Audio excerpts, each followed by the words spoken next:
Hi friends, welcome to the Espen classes. So ಇವತ್ತಿನ ದಿವಸ ನಾನು ನಿಮ್ಮ ಮಾಡೆಲ್ ಕ್ವಶನ್ ಪೇಪರ್ ಒನ್ ಏನು ರಿಲೀಸ್ ಮಾಡಿದಾರಲ್ಲ ಅದನ್ನು ಸಾಲ್ವ್ ಮಾಡ್ತಾ ಇದ್ದೆ. ನಾನು ಆಲ್ರೆಡಿ ಹಿಂದಿನ ಒಂದು ಕ್ಲಾಸಲ್ಲಿ 1 ಮಾರ್ಕ್ಸ್ MCQ ಮತ್ತು fill in the blanks complete ಮಾಡಿದ್ದೆ ಸ್ಟೂಡೆಂಟ್ಸ್. ಇವತ್ತಿನ ದಿವಸ ಎಲ್ಲ 2 ಮಾರ್ಕ್ಸ್ ಕ್ವಶನ್ಸ್ಗಳನ್ನ ಸಾಲ್ವ್ ಮಾಡ್ತಾ ಇದ್ದೀನಿ. ಅಂದರೆ ಪಾರ್ಟ್ ಬಿ ಯಲ್ಲಿ ಬರುವಂಥ ಎಲ್ಲ ಪ್ರತಿಯೊಂದು ಕ್ವಶನ್ಸ್ಗಳನ್ನ ಸಾಲ್ವ್ ಮಾಡ್ತಾ ಇದ್ದೀನಿ ಸ್ಟೂಡೆಂಟ್ಸ್. ಸೊ ನೀವು ಹಿಂದಿನ ವೀಡಿಯೋ ನೋಡಿಲ್ಲ ಅಂದರೆ ಮೇಲೆ ಕಾಣ್ತಾ ಐ ಬಟನ್ ಕ್ಲಿಕ್ ಮಾಡಿ ಅಥವಾ ಪ್ಲೇಲಿಸ್ಟಲ್ಲಿ ಒಂದು ಸಪ್ರೇಟ್ ಫೋಲ್ಡರ್ ಕೂಡ ಮಾಡಿದ್ದೀನಿ, ಅಲ್ಲಿ ಹೋಗಿ ಅದನ್ನು ಅಬ್ಸರ್ವ್ ಮಾಡ್ಬೋದು ಸ್ಟೂಡೆಂಟ್ಸ್. ಓಕೆ, ಸೊ ನಾನು ಆಲ್ರೆಡಿ ಈ ಎಲ್ಲ ಕ್ವಶನ್ಸ್ಗಳನ್ನ ಸಾಲ್ವ್ ಮಾಡಿದ್ದೆ. ನಿಮಗೆ ಇಲ್ಲಿ ತೋರಿಸ್ತಾ ಇದ್ದೀನಿ ನೋಡಿ. ಈ ಒಂದು PDF ಫೈಲ್ನು ನಾನು ನನ್ನ ಟೆಲಿಗ್ರಾಮ್ ಗ್ರೂಪಲ್ಲಿ ಅಪ್ಲೋಡ್ ಕೂಡ ಮಾಡ್ತೀನಿ. ಈ ಎಲ್ಲ 1 ಮಾರ್ಕ್ಸ್ದು MCQ ಕ್ವಶನ್ ಪ್ರತಿಯೊಂದನ್ನು ಡಿಸ್ಕಷನ್ ಮಾಡಿದ್ವಿ. ಹಾಗೆ ಫಿಲ್ ಇನ್ ದ ಬ್ಲಾಂಕ್ಸ್ ಕ್ವಶನ್ಸ್ನು ಡಿಸ್ಕಷನ್ ಮಾಡಿದ್ದೆ ಲಾಸ್ಟ್ ಕ್ಲಾಸಲ್ಲಿ. ಓಕೆ, ಸೊ ಇಲ್ಲಿವರೆಗೂ ಕಂಪ್ಲೀಟ್ ಆಗಿತ್ತು. ಸೊ ಇವತ್ತಿನ ದಿವಸ ನಾನು ಪಾರ್ಟ್ ಬಿ ಇಂದ ಸ್ಟಾರ್ಟ್ ಮಾಡ್ತಾ ಇದ್ದೀನಿ. ಅಂದರೆ ಪಾರ್ಟ್ ಬಿ ಯಲ್ಲಿ ಬರುವಂಥದ್ದು ಪೂರ ಕಂಪ್ಲೀಟ್ಲಿ 2 ಮಾರ್ಕ್ಸ್ ಕ್ವಶನ್, ಪ್ರತಿಯೊಂದನ್ನು ಒಂದೊಂದಾಗಿ ಸಾಲ್ವ್ ಮಾಡ್ತಾ ಹೋಗೋಣ. ಓಕೆ, ಸೊ ಬನ್ನಿ. ಮೊದಲೇದಾಗಿ ಫಸ್ಟ್ ಒಂದು ಕ್ವಶನ್ ಇದೆ.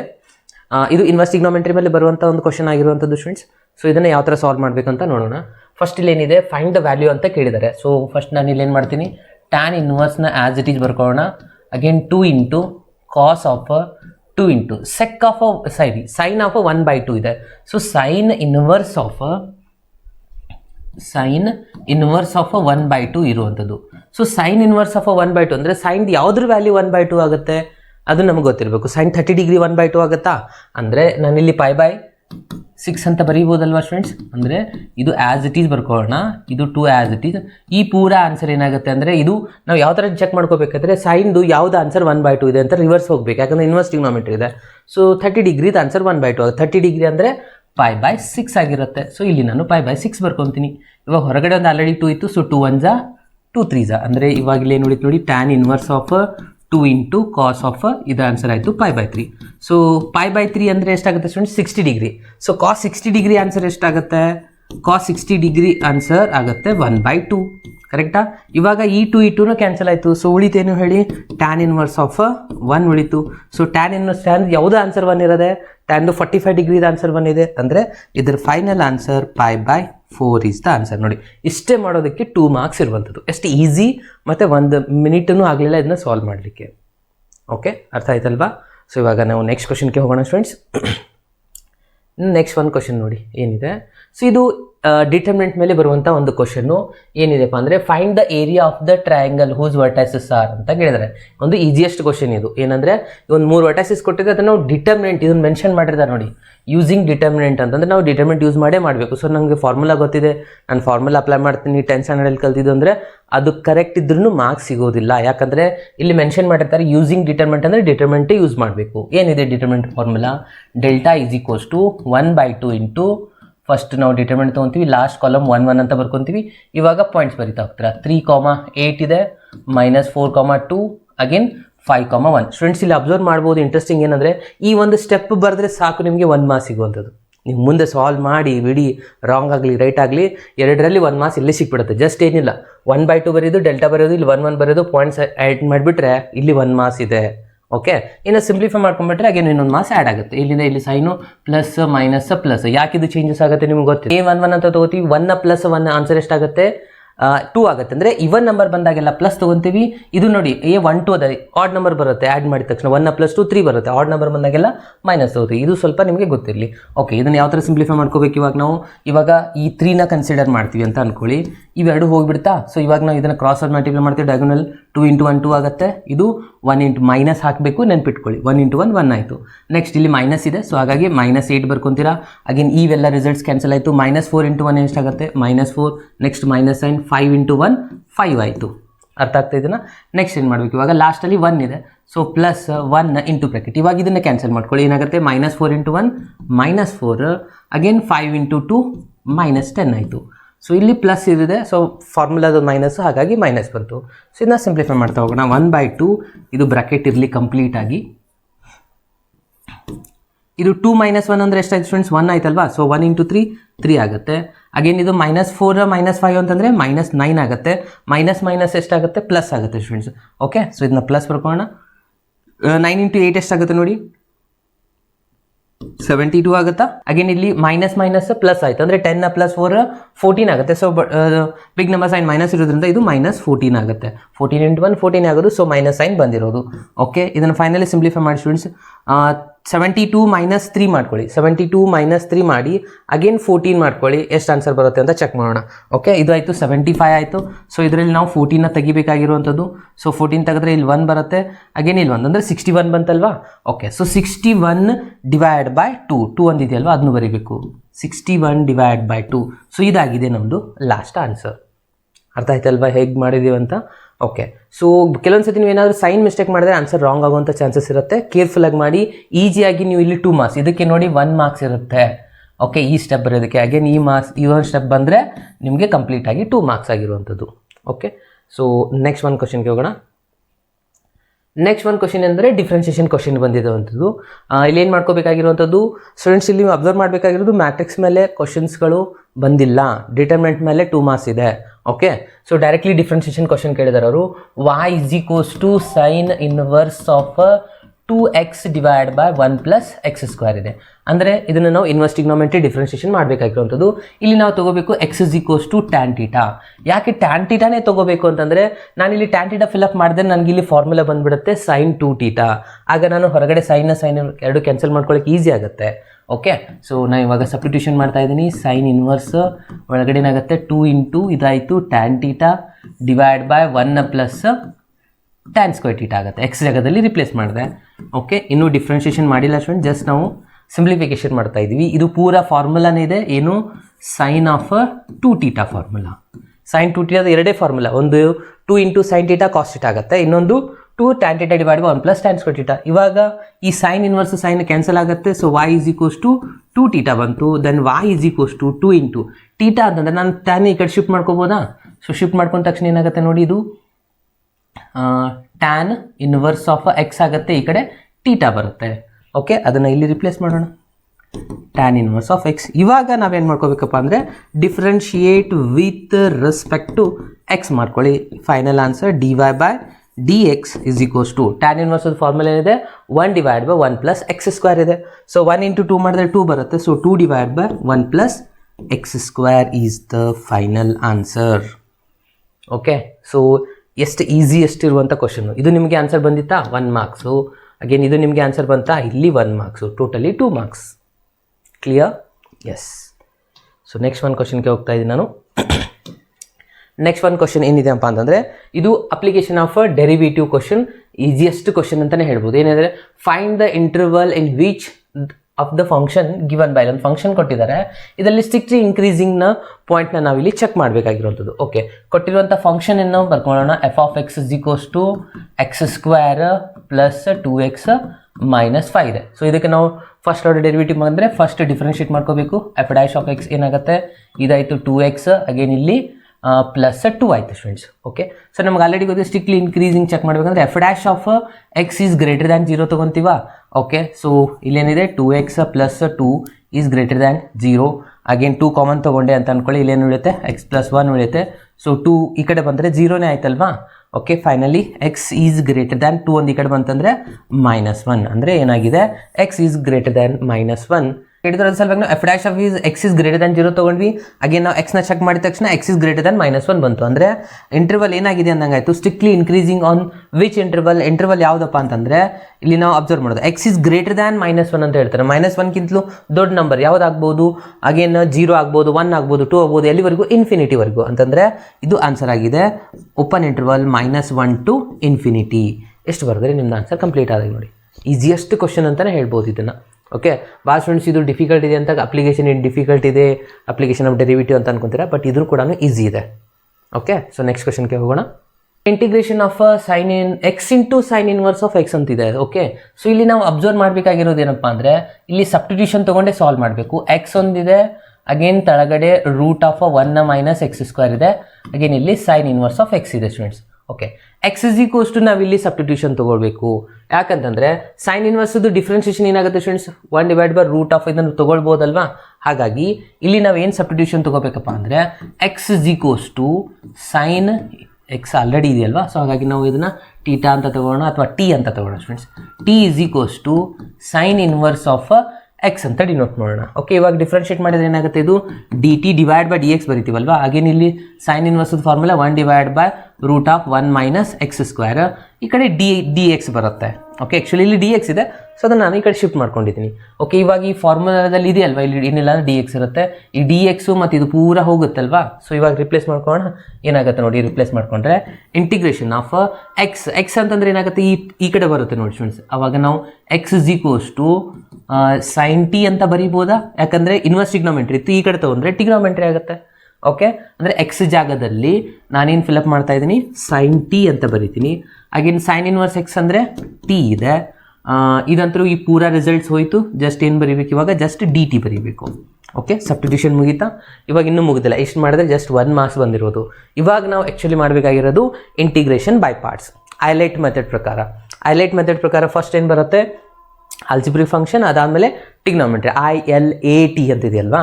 ಸೊ ಹಾಗಾಗಿ ಇದನ್ನು ಫಸ್ಟ್ ಫಂಕ್ಷನ್ ಅಂದ್ಕೊಳ್ಳಿ, ಇದನ್ನು ಸೆಕೆಂಡ್ ಫಂಕ್ಷನ್ ಆಗಿ ಡಿನೋಟ್ ಮಾಡ್ಕೊಳ್ಳಿ. ಸೊ ಇವಾಗ ಫಾಸ್ಟಾಗಿ ಇಂಟಿಗ್ರೇಟ್ ಮಾಡ್ತಾ ಹೋಗೋಣ ಸ್ಟೂಡೆಂಟ್ಸ್. ಏನಿದೆ ನೋಡಿ, first function as it is ಅಂದರೆ t as it is, integration of sine t d t minus integration of differentiation of t integration of sine t d t. Okay, so ಈ ಕಡೆ ಸೈಡಲ್ಲಿ ಮಾಡ್ತಾ ಇದ್ದೀನಿ ನೋಡಿ. ನೆಕ್ಸ್ಟ್ ಏನಾಗುತ್ತೆ ಒಂದೊಂದು ನೋಡ್ತಾ ಹೋಗಿ. ಟಿ ಆ್ಯಸ್ ಇಟ್ ಈಸ್ ಬರ್ಕೊತೀರಾ. Okay, again integration of sine ಏನಾಗುತ್ತೆ ಸ್ಟೂಡೆಂಟ್ಸ್, ಮೈನಸ್ ಕಾಸ್ ಆಗುತ್ತೆ. Okay, minus cos t. Okay, next ಏನಾಗುತ್ತೆ, ಇಲ್ಲಿ minus as it is differentiation of t. ಇಲ್ಲೊಂದು ಮಿಸ್ಟೇಕ್ ಮಾಡಿದ್ದೀನಿ ನೋಡಿ ಸ್ಟೂಡೆಂಟ್ಸ್. ಏನಪ್ಪ ಅಂದರೆ ಇಲ್ಲಿ ವಿತ್ ರೆಸ್ಪೆಕ್ಟು ನಾವು ಏನು ಬರ್ಕೋಬೇಕು, ಇಲ್ಲಿ ವಿತ್ ರೆಸ್ಪೆಕ್ಟ್ ಟು ಟೀನೇ ಬರೀಬೇಕು, ಯಾಕಂದರೆ ನಾವು ಪೂರಾ ಟಿ ಒಳಗೆ ಬರ್ಕೊಂಡಿದ್ದೀವಲ್ವಾ. ಸೊ ಹಾಗಾಗಿ ಇದನ್ನು ವಿತ್ ರೆಸ್ಪೆಕ್ಟ್ ಟು ಟೀನೇ ಬರಬೇಕು. ಸೊ ಟಿಗೆ ನಾವು ಡಿಫ್ರೆನ್ಷಿಯೇಟ್ ರೆಸ್ಪೆಕ್ಟ್ ಟು ಟಿ ಮಾಡಿದ್ರೆ 1 ಬರುತ್ತೆ. ಸೊ ಇದು ಆನ್ಸರ್ ಆಯಿತು 1. ಅಗೇನ್ ಇಲ್ಲಿ ಏನಿದೆ, ಅಗೇನ್ ಸೈನ್ ಟಿ, ಸೈನ್ದು ಮೈನಸ್ ಬರುತ್ತಲ್ವ. ಸೊ ಮೈನಸ್ ಹೊರಗಡೆ ಇಟ್ಟು ನಾನು ಇಲ್ಲಿ ಕಾಸ್ಟಿ ಅಂತ ಬರೀತೀನಿ. ಅಗೇನ್ ಇದು ಡಿ ಟಿ ಆಯಿತು. 1 ಇಂಟು ಕಾಸ್ಟಿ ಅಂದರೆ ಕಾಸ್ಟಿನೇ ಆಗುತ್ತೆ. So final answer T into ಈ ಮೈನಸ್ ಹೊರಗಡೆ ಬರ್ಕೊಳ್ಳೋಣ. ಇದಾಯಿತು ಕಾಸ್ಟಿ ಪ್ಲಸ್ ಕಾಸ್ಟಿ ಇಂಟಿಗ್ರೇಷನ್ ಏನಿದೆ ಸೈನ್ ಟಿ ಇದೆ, ಇದು 1 ಹೋಗಿಬಿಡ್ತು. 1 ಇಂಟು ಕಾಸೇ ಆಗುತ್ತೆ. ಸೊ ಇದಾಯಿತು sign T plus C. But ಇಷ್ಟೇ ಮಾಡಿದರೆ ಮುಗಿಲಿಲ್ಲ, ಇಲ್ಲಿ ನಾವು ಸಬ್ಸ್ಟಿಟ್ಯೂಷನ್ ಮಾಡ್ಕೋಬೇಕು. ಟಿ ಅಂದರೆ ಏನು ತೊಗೊಂಡಿದ್ವಿ ಸ್ಟಾರ್ಟಿಂಗಲ್ಲಿ, ಅದನ್ನು ರಿಪ್ಲೇಸ್ ಮಾಡ್ತಾ ಹೋಗೋಣ. ಟಿ ಅಂದರೆ ಏನು ತೊಗೊಂಡಿದ್ವಿ ನೋಡಿ students, sine inverse. So minus ಒಂದಿದೆ, ಮೈನಸ್ ಬರ್ಕೊಳ್ಳಿ. ಸೈನ್ ಇನ್ವರ್ಸ್ ಆಫ್ ಎಕ್ಸ್ ಆಯಿತು. ಇನ್ನು ಕಾಸ್ಟಿನೂ ರಿಪ್ಲೇಸ್ ಮಾಡ್ಬೇಕು ನಾವು. ಓಕೆ, ಸೊ ಕಾಸ್ಟಿ ರಿಪ್ಲೇಸ್ ಮಾಡಬೇಕಂದ್ರೆ ಕಾಸ್ದು ನಮಗೊಂದು ಫಾರ್ಮುಲಾ ಗೊತ್ತಿರಬೇಕು. ಏನಪ್ಪ ಅಂತಂದರೆ cos of t is equals to square root of 1 minus sine square x ಅಂತ ಬರೀಬೋದಾ.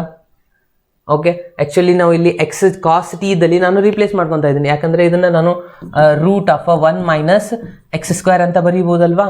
ಸೊ ಈ ಒಂದು ರಿಸಲ್ಟ್ನ ನಾನು ಇಲ್ಲಿ ಫಿಲಪ್ ಮಾಡ್ತಾ ಇದ್ದೀನಿ ಸ್ಟೂಡೆಂಟ್ಸ್. ಓಕೆ, ಇದು ಹೇಗೆ ಬಂತು ಸರ್ ಅಂತ ಕೇಳಕ್ಕೆ ಹೋಗ್ಬಿಡಿ, ಆಲ್ರೆಡಿ ನಿಮಗೆ ಗೊತ್ತಿದೆ. ಸೊ ನಾವು ಇದನ್ನು ಫಾರ್ಮುಲಾಸನ್ನು ಅಪ್ಲೈ ಮಾಡ್ಕೊಂಡಿದ್ವಿ. ಸೊ ಕಾಸ್ ಟೀಟಾ ಜಾಗದಲ್ಲಿ ಇಲ್ಲೇನು ಬರುತ್ತೆ, ಕಾಸ್ ಟಿ ಜಾಗದಲ್ಲಿ ರೂಟ್ ಆಫ್ 1 ಮೈನಸ್ ಎಕ್ಸ್ ಸ್ಕ್ವೇರ್ನ ಫಿಲಪ್ ಮಾಡ್ಕೊಂಡ್ವಿ. ಇನ್ನು ನೆಕ್ಸ್ಟ್ ಏನು ಮಾಡ್ಕೋಬೇಕು, ಇನ್ನು ಉಳಿದಿರೋದೇನು ಪ್ಲಸ್, ಹಾಗೇನು ಉಳಿದಿರೋದು ಆ್ಯಸ್ ಇಟ್ ಈಸು. ಏನು ಉಳಿದಿದೆ plus sine T. Sign T ಅಂತಂದರೆ ಏನಿದೆ ಇಲ್ಲಿ, ಸೈನ್ ಟಿ ಅಂದರೆ ಜಸ್ಟ್ ಎಕ್ಸ್ ಇದೆ, ಎಕ್ಸ್ ಬರೀತೀರಾ ಪ್ಲಸ್ ಸಿ. ಕಂಪ್ಲೀಟ್ ಆಯಿತಾ. ಸೊ ಇದಾಗಿದೆ ನಮ್ಮದು ಲಾಸ್ಟ್ ಆನ್ಸರ್. ಇಷ್ಟು ಮಾಡಿಬಿಟ್ರೆ ನಿಮಗೆ ಕಂಪ್ಲೀಟ್ಲಿ ಇಲ್ಲಿಗೆ 1 ಮಾರ್ಕ್ಸ್ ಇರುತ್ತೆ. ಅಗೇನ್ ಇಲ್ಲಿ ನಾವು ಸಬ್ಸ್ಟಿಟ್ಯೂಷನ್ ಮಾಡ್ಕೊಂಡಿವಲ್ಲ, ಸೊ ಈ ಪೂರ ಬರೆಯೋದಕ್ಕೆ 1 ಮಾರ್ಕ್ಸ್ ಇರುತ್ತೆ. ಸ್ವಲ್ಪ ಇದು ಒಂದೇ ಕ್ವಶನ್ ಸ್ವಲ್ಪ ಲೆಂದಿ ಆಗಿರುವಂಥದ್ದು ನನ್ನ ಪ್ರಕಾರ. ಉಳಿದಿರೋದೆಲ್ಲನೂ ಈಸಿಯೆಸ್ಟ್ ಕ್ವಶನ್ಸೇ ಇದ್ದಾವೆ. ಇನ್ನು ನೆಕ್ಸ್ಟ್ ಒಂದು ಡಿಫ್ರೆನ್ಷಿಯಲ್ ಇಕ್ವೇಷನ್ದು ಒಂದು ಕ್ವಶನ್ ಬಂದಿದೆ. ಏನಪ್ಪ ಅಂದರೆ find the general solution of the differential equation ಅಂತ ಕೊಟ್ಟಿದ್ದಾರೆ. ಓಕೆ, ಸೊ ಇಲ್ಲೇನು ಮಾಡ್ಕೋಬೇಕು, dy by dx is equals to 2x divide by y square. ಎಷ್ಟು ಈಸಿಯೆಸ್ಟ್ ಕ್ವಶನ್ ನೋಡಿ ಸ್ಟೂಡೆಂಟ್ಸ್. ಭಾಳ ಸ್ಟೂಡೆಂಟ್ಸ್ ಬರೀ ಇಂಟಿಗ್ರೇಷನ್ ಟಫ್ ಇದೆ, ಡಿಫ್ರೆನ್ಷಿಯಲ್ ಇಕ್ವೇಷನ್ ಟಫ್ ಇದೆ ಅಂತ ಸ್ಕಿಪ್ ಮಾಡ್ತಾರೆ. ಸೊ ಯಾವುದೇ ಕಾರಣಕ್ಕೂ ಈ ಒಂದು ಕ್ವಶನ್ ಮಾತ್ರ ಸ್ಕಿಪ್ ಮಾಡಬೇಡಿ. ಯಾಕಂದರೆ ನೋಡಿ y ಸ್ಕ್ವೇರ್ ಈ ಕಡೆ ಬರುತ್ತಾ, ವೇರಿಯಬಲ್ ಸಪ್ರೇಬಲ್ ಮಾಡ್ಕೊಳ್ಳಿ. y ಸ್ಕ್ವೇರ್ ಡಿವೈಡ್ ಬೈ ಈ ಕಡೆ ಬಂದರೆ ಇಂಟು ಆಯಿತು. ಇಲ್ಲಿ dy ಇದೆ, ಇಲ್ಲಿ 2x ಇದೆ, ಇಲ್ಲಿ dx ಬರೀತೀರಾ. ಇಂಟಿಗ್ರೇಷನ್ ಅಪ್ಲೈ ಮಾಡ್ಕೊಳ್ಳಿ. y ಸ್ಕ್ವೇರ್ ಇಂಟಿಗ್ರೇಷನ್ ಏನಾಗುತ್ತೆ, y³ divide by 3 is equals to 2 ಹೊರಗಡೆ ಬರುತ್ತೆ. ಅಗೇನ್ ಎಕ್ಸ್ದು integration x square divide by 2 plus C. ಇಲ್ಲಿ 2 ಕ್ಯಾನ್ಸಲ್ ಆಗುತ್ತೆ. ಸೊ ಎರಡು ಕಡೆ ನಾನು 3ನ ಮಲ್ಟಿಪ್ಲೈ ಮಾಡ್ಕೋತೀನಿ. x³ ಇದು 3 ಹೋಗುತ್ತೆ. ಅಗೇನ್ ಇಲ್ಲಿ 3x ಸ್ಕ್ವೇರ್ ಪ್ಲಸ್ 3c. ಇದಾಗಿದೆ ನಮ್ಮದು ಜನರಲ್ ಸೊಲ್ಯೂಷನ್. ನೋಡಿ ಇಷ್ಟು ಮಾಡಲಿಕ್ಕೆ ನಮಗೆ 2 ಮಾರ್ಕ್ಸ್ ಇರೋದು. ಓಕೆ, ಎಷ್ಟೊತ್ತು ಹಿಡಿಯುತ್ತೆ ಇದನ್ನ ಸಾಲ್ವ್ ಮಾಡಲಿಕ್ಕೆ, ಈಸಿ ಇದೆ ಅಲ್ವಾ. ಓಕೆ, ಸೊ ನೀವು ಕೂಡ ಸ್ವಲ್ಪ ಕೇರ್ಫುಲ್ಲಾಗಿ ಈ ಡಿಫ್ರೆನ್ಷಿಯಲ್ ಇಕ್ವೇಷನ್ ಮಾತ್ರ ಮಿಸ್ ಮಾಡಬೇಡಿ. ಸ್ವಲ್ಪ ಮೇ ಬಿ ಇಂಟಿಗ್ರೇಷನ್ ಡಿಫಿಕಲ್ಟ್ ಅನಿಸ್ಬೋದೇನೋ, ಬಟ್ ಇದು ಈಸಿಯೆಸ್ಟ್ ಟಾಸ್ಕ್ ಆಗಿರುತ್ತೆ. ಓಕೆನಾ. ಸೊ ಇವಾಗ ನೆಕ್ಸ್ಟ್ ಒಂದು ಕ್ವಶನ್ಗೆ ಹೋಗೋಣ. ನೆಕ್ಸ್ಟ್ ಒಂದು ಕ್ವಶನ್ ಬರುವಂಥದ್ದು ವೆಕ್ಟರ್ ಮೇಲೆ. ಓಕೆ, ಏನಿದೆ? Find the area of the parallelogram whose adjacent sides are given here. ಅಂದರೆ ಪ್ಯಾರಲೋಗ್ರಾಮ್ದು ಸೈಡ್ಸ್ ಕೊಟ್ಟಿದ್ದಾರೆ. ಇಲ್ಲಿ ಒಂದು ಎ ಇದೆ, ಒಂದು ಬಿ ಇದೆ. ಸೊ ಪ್ಯಾರಲೋಗ್ರಾಮ್ದು ಫಾರ್ಮುಲಾ ಏನಿದೆ ಸ್ಟೂಡೆಂಟ್ಸ್? ಕ್ರಾಸ್ ಪ್ರಾಡಕ್ಟಲ್ಲಿ ಅಬ್ಸರ್ವೇಷನಲ್ಲಿ ನಾವು ಸ್ಟಡಿ ಮಾಡಿದ್ವಿ. Magnitude of a cross B ಮಾಡಬೇಕು. ಅಂದರೆ ಫಸ್ಟ್ ನಾವಿಲ್ಲಿ ಎ ಕ್ರಾಸ್ ಬಿನ ಫೈಂಡ್ ಔಟ್ ಮಾಡ್ಕೋಬೇಕು. ಸೊ ಎ ಕ್ರಾಸ್ ಬಿ ಯಾವ ಥರ ಫೈಂಡ್ ಮಾಡ್ತೀವಿ? By using determinant. ಇಲ್ಲಿ ಐ ಜೆ ಕೆ ಅಂತ ಬರ್ಕೊತೀವಿ, ಕರೆಕ್ಟಾ? ಸೊ ಸೆಕೆಂಡ್ ರೋ ಅಲ್ಲಿ ಏನು ಬರ್ಕೊತೀವಿ ಅಂದರೆ 5 ಕಾಂಪೋನೆಂಟ್ಸ್ ಏನೇನಿದೆ? 3, 1, 4. ಅಗೇನ್ ಥರ್ಡಲ್ಲಿ 1, -1, 1 ಇದ್ರದ್ದು ಕಾಂಪೋನೆಂಟ್ ಐ ಇದೆ ಅಂದರೆ ಏನಿಲ್ಲ ಅಂದರೆ 1 ಇರುತ್ತೆ. ಇಲ್ಲಿ -1 ಇದೆ, ಇಲ್ಲಿ 1 ಇದೆ. ಓಕೆ, ಸೊ ಇವಾಗ ಸಿಂಪ್ಲಿಫೈ ಮಾಡ್ತಾ ಹೋಗಿ by again using determinant method. ಇಲ್ಲಿ ಪ್ಲಸ್ ಇರುತ್ತೆ, ಇಲ್ಲಿ ಮೈನಸ್ಸು, ಇಲ್ಲಿ ಪ್ಲಸ್ಸು. ಐ ಇಂಟು ಬ್ರ್ಯಾಕೆಟ್ ಇದು ಕ್ಯಾನ್ಸಲ್ ಆಯಿತಾ? 1 × 1 1 -i. ಫಸ್ಟ್ ನೀವು ಡಯಾಗ್ನಲ್ ಮಲ್ಟಿಪ್ಲೈ ಮಾಡಿ ಮೊದಲು ಮೈನಸ್ ಬರೀರಿ, ಅದಾದಮೇಲೆ ಚೆಕ್ ಮಾಡಿ. -1 × 4 -4 ಆಲ್ರೆಡಿ ಮೈನಸ್ ಇದೆ, ಸೊ ಮೈನಸ್ ಪ್ಲಸ್ ಆಯಿತು.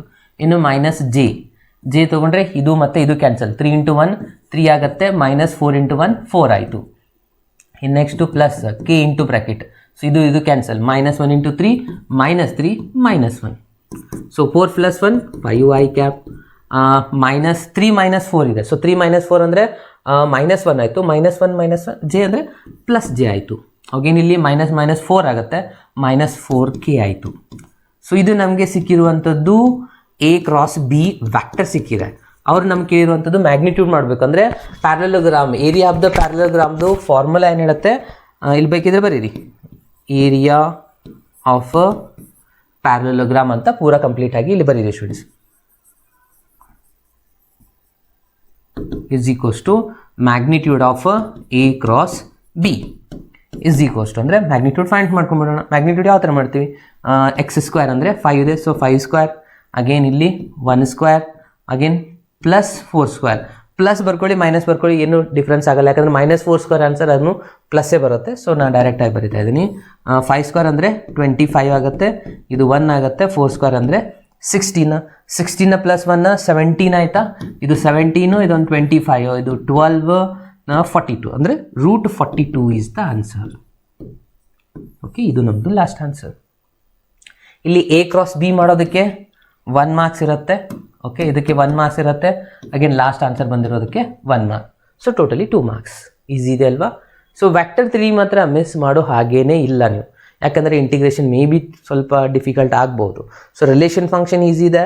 ಅಗೇನ್ ರಿಲೇಷನ್ ಫಂಕ್ಷನ್ ಇಲ್ಲ ಇದರಲ್ಲಿ. ಇನ್ವರ್ಸ್ ಟ್ರಿಗ್ನೋಮೆಟ್ರಿ ಇದೆ. ಇನ್ವರ್ಸ್ ಟ್ರಿಗ್ನೋಮೆಟ್ರಿ ಆದಮೇಲೆ ಡಿಟರ್ಮಿನೆಂಟ್ ಮಾಡ್ಬೋದು ಈಸಿಯಾಗಿ, ಡಿಫ್ರೆನ್ಷಿಯೇಷನ್ ಮಾಡ್ಬೋದು ಈಸಿಯಾಗಿ. ಇಂಟಿಗ್ರೇಷನ್ ಮೇ ಬಿ ಡಿಫಿಕಲ್ಟ್ ಆದರೆ ಡಿಫ್ರೆನ್ಷಿಯಲ್ ಇಕ್ವೇಷನ್ ಮಾಡ್ಬೋದು. ಅಗೇನ್ ವ್ಯಾಕ್ಟರ್ ಮಾಡ್ಬೋದು. ನೆಕ್ಸ್ಟ್ 3D ಮಾಡ್ಬೋದು, ಪ್ರೊಬ್ಯಾಬಿಲಿಟಿ. ಓಕೆ, ಇಷ್ಟೆಲ್ಲ ನಿಮಗೆ ಆಪ್ಷನ್ ಇದೆ. ಸೊ ಬೇಕಾದ ಸೆಲೆಕ್ಟ್ ಮಾಡಿ ಮಾಡ್ಬೋದು ಸ್ಟೂಡೆಂಟ್ಸ್. ನೆಕ್ಸ್ಟ್ ಒಂದು ಕ್ವಶನ್ ಇಲ್ಲೇನಿದೆಯಪ್ಪ ಅಂದರೆ find the angle between the pairs of the lines ಅಂತ ಕೊಟ್ಟಿದ್ದಾರೆ. ಇಲ್ಲಿ ಕಾರ್ಟೇಷಿಯನ್ ಪ್ರಾಡಕ್ಟಲ್ಲಿ ಕೊಟ್ಟಿರುವಂಥದ್ದು. ಸೊ ಇದರಲ್ಲಿ ನಾವೇನು ಮಾಡ್ಕೋಬೇಕು? ಆ್ಯಂಗಲ್ನ ಫೈಂಡ್ ಮಾಡಿ ಅಂತ ಹೇಳ್ತಾರೆ. ಅಂದರೆ ಕಾಸ್ ಥೀಟಾ ಫಾರ್ಮುಲಾ ನಮ್ಗೆ ಆಲ್ರೆಡಿ ಗೊತ್ತಿದೆ. Cos theta is equals to ಏನಿದೆ students? Cos theta is equals to ನೀವು A1 A2 ಆ ಥರದ್ದು ಬರ್ಕೊಳ್ಳಿ, ಅಥವಾ ಇಲ್ಲಿ ನಾವು ಕೆಳಗಡೆ ಇರುವಂಥದ್ದು ತೊಗೊತೀವಲ್ಲ. So B1 dot B2 divide by magnitude of B1 magnitude of B2 ಇದೆ. ಓಕೆ, ಸೊ ಇವಾಗ ಪ್ಯಾರಲಲ್ ವ್ಯಾಕ್ಟರ್ ಬಿ ಅಂತಂದರೆ ಎಲ್ಲಿರುತ್ತೆ? ಸೊ ಕೆಳಗಡೆ ಇರುವಂಥದ್ದನ್ನು ನಾವು ತೊಗೊಳ್ಬೇಕಾ? ಸೊ ಏನಿದೆ ನೋಡಿ, 3 5 4 ಅದನ್ನು ನಾವು ವ್ಯಾಕ್ಟರ್ ಒಳಗೆ ಬರ್ಕೊಂಡ್ರೆ 3i cap + 5j cap + 4k cap ಅಂದರೆ ಇದು ನಮ್ಮದು B1 ವ್ಯಾಕ್ಟರ್ ಬೇಕು. ಸೊ B1 ವ್ಯಾಕ್ಟರ್ ಎಲ್ಲಿರುತ್ತೆ ಅಂದರೆ ಇಲ್ಲಿ ಕೆಳಗಡೆ ಇದೆ ನೋಡಿ. ಈ ಒಂದು ಡೈರೆಕ್ಷನ್ ರೇಷಿಯೋಸ್ ಮೂಲಕನೇ B1 ವ್ಯಾಕ್ಟರ್ ಕ್ರಿಯೇಟ್ ಆಗುವಂಥದ್ದು. ಏನಿದೆ? 3i cap + 5j cap + 4k cap ಆಗುತ್ತೆ. ಅಗೇನ್ B2 ವ್ಯಾಕ್ಟರ್ನ ಬರ್ಕೊಂಡ್ರೆ B2 ವ್ಯಾಕ್ಟರ್ನ ಸೆಕೆಂಡ್ ರಿಸಲ್ಟ್ ಇದು ಆಲ್ರೆಡಿ ನಾವು ಕೊಟ್ಟಿದ್ದಾರೆ ಕಾರ್ಟೇಷಿಯನ್ ಪ್ರಾಡಕ್ಟ್ ಇಂದ i cap + j cap + 2k cap. Okay, so ಇವೆರಡು ವ್ಯಾಕ್ಟರ್ ಸಿಕ್ಕಾದ್ಮೇಲೆ ನಾವು ಇಲ್ಲೇನು ಮಾಡಬೇಕು? ಫಸ್ಟು B1 ಡಾಟ್ B2ನ ಫೈಂಡ್ ಮಾಡ್ಕೊಳ್ಳೋಣ.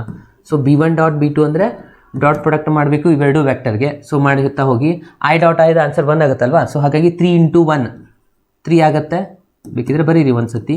ಅಗೇನ್ + 5 × 1 ಆಗುತ್ತೆ. ಅಗೇನ್ 4 × 2 ಆಗುತ್ತೆ. ಸೊ ಸಿಂಪ್ಲಿಫೈ ಮಾಡಿದ್ರೆ 3 + 5 + 8 8 + 8 16 ಆನ್ಸರ್ ಆಯಿತು. ಯಾವುದು? B1 dot B2 ವ್ಯಾಕ್ಟರ್ದು. ಇವಾಗ ನೆಕ್ಸ್ಟ್ ಏನು ಮಾಡ್ಕೋಬೇಕು ಸ್ಟೂಡೆಂಟ್ಸ್?